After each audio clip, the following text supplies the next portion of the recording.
Welcome to the awesome world of investment banking. That is you. You've got the world, you've got the universe, the solar system in the palm of your hand. Let's get this started. Okay, we say goodbye to Mo, who is our mutual fund analyst. We'll see him later in this course. We now say hi to Isabel, who's the investment banking analyst that's going to help us here. And we're going to go through everything you need to know about investment banking in this section. Let's kick it off with what is investment banking. You obviously know it's a company that helps other companies raise money or buy or sell companies or sell themselves even, okay? They do IPOs as well, and we'll go through an example of this soon. That's initial public offering. That means your company is being listed on the stock market. New York Stock Exchange is the intro video you saw, which of course is at the bottom of Manhattan, New York City. They also do a lot of M&A, that's mergers and acquisitions. And it's actually the most sought after job in all of finance. A lot of people want to be investment bankers, despite the fact that the hours are brutally long. But you're the most marketable in finance if you work as an investment banker. They're very tough jobs to get. And again, the hours are brutal.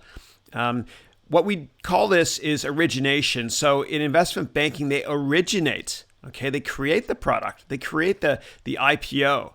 And if you can originate or create a product, then you can go to another firm in a sales role or whatever role and sell that product or market that product. Creating the product is very important. And it's interesting because I live and work in Silicon Valley now. And if you look at a company like Google, the rock stars at Google, the most sought after positions there are engineers, right? And engineers are kind of above everybody else because they create the products.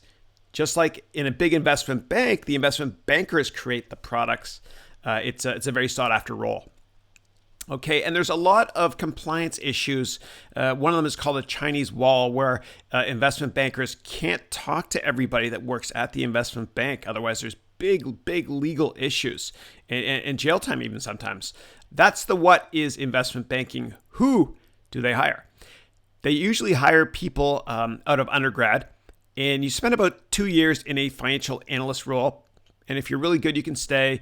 If not, you go somewhere else. Right? A lot of people like to go to business school after 4 years of working, okay? And then if you're hired at a more senior level, you're hired out of business school and usually stay for more than 2 years. A lot of people want to spend the rest of their career at an investment bank after business school. It's tough on the family though, man, I'll tell you. But you can make excellent money if that's important to you, okay? CEOs of most of the big investment banks were former investment bankers. It's more difficult to become CEO if you worked in a different division. It's not always the case, but you got a better chance of making CEO if you worked in origination. Okay, and there's a lot of team players, a lot of teamwork in investment banking when you're building models or working long hours, all-nighters on M&A deals or IPOs, which can be exciting, but it's tough again. So you just have to have basic finance knowledge to get a job at these firms. Know what a balance sheet is, know what an income statement is. Sales skills are very important as well. Most people don't realize this, but when you get promoted in an investment bank all the way to the top and you become a partner, you're basically a glorified salesperson. And I mean that in a good way. The same thing can be said for when you're at a law firm. When you become a partner, you're a sales firm. Okay, so strong sales skills are needed. Strong presentation skills are needed. Find out what your weakness is and work on that. For me, it was presentations years ago, but I ran to my fear and I conquered it, and I love presenting now. If that's your weakness, then maybe take a course by Dale Carnegie, which is what I did in New York City, a Dale Carnegie course on how to present. Okay, let's move on. So here are the top investment banks in the world sorted by annual revenue. JP Morgan is massive. Bank of America is huge as well. And that's Merrill Lynch. They merged, remember, after the crisis in 2008 when Merrill almost went belly up. And Wells Fargo is third. I want to talk about Wells Fargo right now because they're on the rise. And most people don't realize that Wells Fargo is the largest financial services firm on the planet from a market cap perspective, okay? And they were very smart. They bought a lot of banks on the cheap in '08 and '09. Just a solid firm with a great corporate culture. And then you have Goldman Sachs there, where I used to work. A lot of great people there I worked with. And then Morgan Stanley. And Morgan Stanley and Goldman Sachs are so competitive with each other. Okay. And then you've got Barclays in England, as well as Credit Suisse and UBS there, of course, in Switzerland. Cool. When? The first investment bank was founded in 1690, and it was Barclays, no surprise, in England. And you could see the rest of them there. Then Goldman Sachs was 1869. I think they had a big focus on commercial paper at the time. And then you'll see JP Morgan and Bank of America, which I put in quotes at the bottom, because JP Morgan merged with Chase Manhattan. And so that's why that new emerged firm was kind of founded in 2000, although JP Morgan's been around forever. Same thing with B of A Merrill Lynch. Okay, why? Investment banking is kind of like a consulting firm, kind of like McKinsey, but more quantitative, with modeling skill sets required. And they're called advisors, M&A advisory or investment banking advisory, and they'll advise their firms to buy another company or get acquired, that sort of thing. Okay, and they make money in terms of fees. So if it's an IPO, they make under 7%. Because they have all these great networks of mutual funds and hedge funds all over the world that they can distribute your product to. And I'll go through more details on that shortly. Okay, so again, they advise on how to transact. They got amazing relationships with the buy side, which is the mutual funds and the hedge funds. And as a result, they can distribute your product or your IPO, if you hire them, to a gazillion different institutional investors all over the world. And investment banks have amazing relationships with companies as well. And I encourage you to network as much as you can with CEOs and CFOs. You'll get exposed to them at a young age if you work in investment banking. Get to know them, add them to LinkedIn immediately, because relationships are more important than product knowledge. And once investment bankers have great relationships with big firms, they can approach them every now and then and confidentially ask them, hey, do you want to buy this company? Or hey, do you want to get bought? Or, hey, if you're private, do you want to do an IPO? That sort of thing. Okay.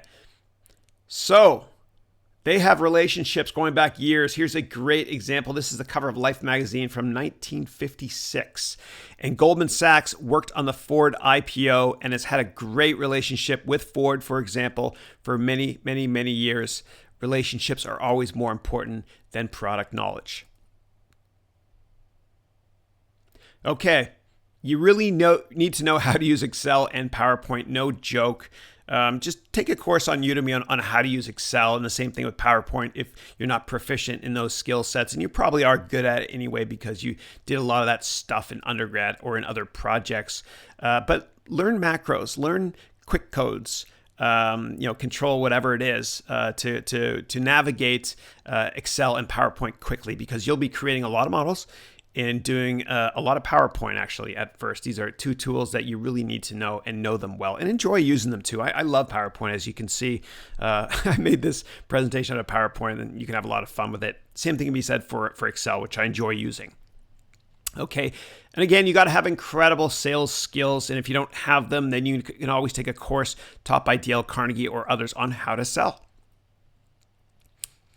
Okay, let's move on to how is an investment bank set up.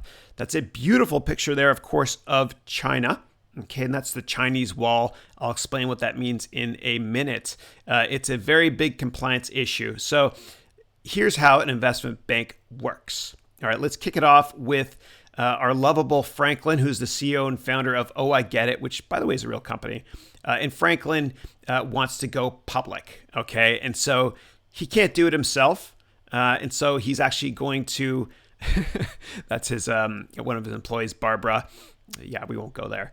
And so what happened was he hired an investment banking firm. Isabel's his investment banker. And Isabel's going to advise Barbara as well as Franklin on how to take their company public, okay? And that's called an IPO.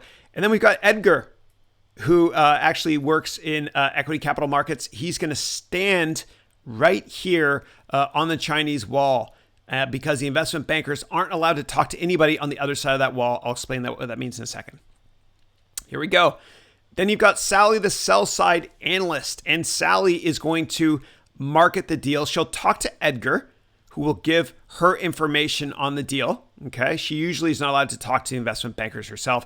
Edgar knows all about compliance and can tell her the right things to say. Okay, and then what happens is Sally will eventually sell that deal to her clients. Her clients being Mo, the mutual fund analyst, meaning mutual funds all over the world, and hedge funds. And mutual funds and hedge funds are not allowed to talk to the investment bankers. There's that Chinese wall because the bankers know a lot of stuff that they can't tell the buy side, okay? And you'll notice that three of my investment banking folks here or employees have red lines around them. They work for an investment bank, okay? When we think of the term investment bank, we think of investment banker, which is Isabel, but investment banks are big firms like Citigroup or Goldman Sachs, and they got a lot of employees doing different stuff, okay? And Sally is a sell-side analyst. It's her job to educate or inform the buy side, okay?